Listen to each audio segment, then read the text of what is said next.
गोमती नगर क्षेत्र में महिलाओं के सशक्तिकरण और जागरूकता को लेकर 5 मिशन के तहत विशेष कार्यक्रम का आयोजन किया गया।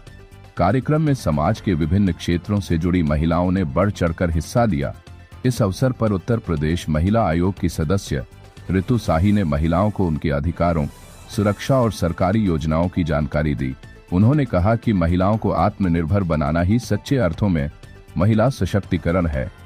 कार्यक्रम की मुख्य अतिथि महिला आयोग की अध्यक्ष बबीता सिन्हा चौहान ने महिलाओं से आह्वान किया कि वे अपनी सुरक्षा और अधिकारों के प्रति सजग रहें। उन्होंने बताया कि यदि किसी भी महिला के साथ अत्याचार या उत्पीड़न होता है तो वह आयोग और सरकार की विभिन्न सहायता योजनाओं का लाभ ले सकती हैं। कार्यक्रम में खेल जगत में उत्कृष्ट प्रदर्शन करने वाली महिला खिलाड़ियों को सम्मानित किया गया। वहीं महिला सशक्तिकरण के तहत सरकार द्वारा चलाई जा रही योजनाओं की जानकारी भी दी गई, जैसे मुफ्त गैस सिलेंडर योजना, महिलाओं को रोजगार के लिए 5 लाख तक का लोन और उत्तर प्रदेश की महत्वाकांक्षी महिला कल्याण योजनाएं। कार्यक्रम में बड़ी संख्या में महिलाएं, सामाजिक कार्यकर्ता और अधिकारी उपस्थित रहे। यहाँ पे देखिए, आज हमने गोमती नगर मंडल में किया है यहाँ लखनऊ में।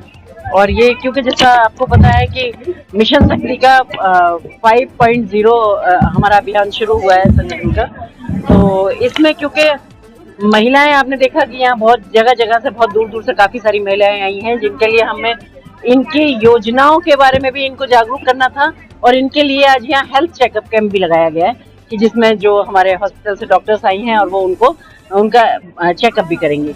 क्योंकि मेरा मानना है, और जैसा माननीय मुख्यमंत्री जी ने एक स्लोगन अपना दिया है कि सशक्त नारी समृद्ध प्रदेश, तो सशक्त नारी समृद्ध प्रदेश के लिए प्रयास भी उतने ही हैं। क्योंकि अगर योजनाओं की बात की जाए तो आज बच्चियों को पैदा होने से लेके उनकी पढ़ाई लिखाई, शादी ब्याह और बुढ़ापे तक की व्यवस्था उसमें है।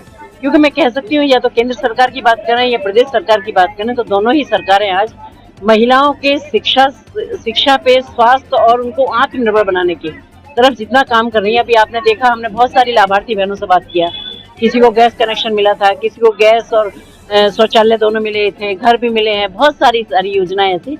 और महिलाएं बहुत खुश भी हैं, उसको अपने अपने एक्सपीरियंस भी बताती हैं कि हमें गैस से लेके कितना फायदा हुआ। तो क्योंकि एक समृद्धशाली अगर देश की कल्पना की जाती है और एक सशक्त भारत की अगर कल्पना की जाती है तो निश्चित रूप से महिलाओं को भी मुख्य धारा में जोड़ना पड़ेगा, जिसके लिए मैं माननीय प्रधानमंत्री जी का और उत्तर प्रदेश में माननीय मुख्यमंत्री जी का, दोनों का दिल से आभार व्यक्त करती हूँ कि जो महिलाओं पर इतना ध्यान दे रहे हैं। और चाहे तो वो महिलाओं को किसी फील्ड में आगे बढ़ाने की जरूरत है, चाहे वो पॉलिटिकली, आपको पता है कि जैसे अगर राजनीति की भी बात की जाए तो उसमें 33% आरक्षण माननीय प्रधानमंत्री जी के प्रयासों से ही हुआ है। अदरवाइज तो जब छोटे थे तब से सुनते थे कि 33% आरक्षण चाहिए महिलाओं को, क्योंकि महिलाएं भी देश की आधी आबादी है। अगर प्रदेश की बात करूं तो 25 करोड़ की जनसंख्या है, जिसमें 12.5 करोड़ की आबादी महिलाओं की है। तो महिलाओं के लिए बहुत अच्छे प्रयास किए जा रहे हैं, चाहे वो उनके सुरक्षा के लिए हैं, बच्चियों को पढ़ाई लिखाई के लिए है। पहले आपने देखा होगा कि अगर उत्तर प्रदेश की बात करूं तो 8-9 साल पहले बच्चियां घर से नहीं निकल पाती थी।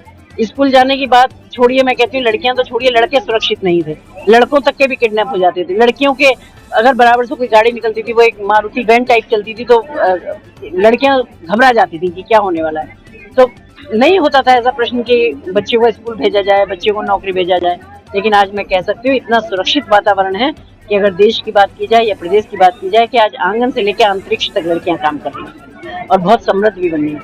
लेकिन अब जैसा हमने यहाँ सारी महिलाओं को बुलाया है, इनको जागरूकता का हमने एक अभियान जैसा हमारा छिड़ा हुआ है, वो प्रशासनिक लोग भी कर रहे हैं, हमारा महिला आयोग भी कर रहा है, और कहना चाहिए कि संगठन के लोग भी कर रहे हैं, सिर्फ इसलिए कि ये अपने अधिकारों को जाने। ये जो इनकी जो सुविधाएं इनको मिली हुई है सरकार के द्वारा, जो योजना है, उनका ज्यादा से ज्यादा महिलाएं लाभ उठाएं। तो इसी प्रयास में आज ये यहाँ एक चौपाल का आयोजन किया गया। धन्यवाद।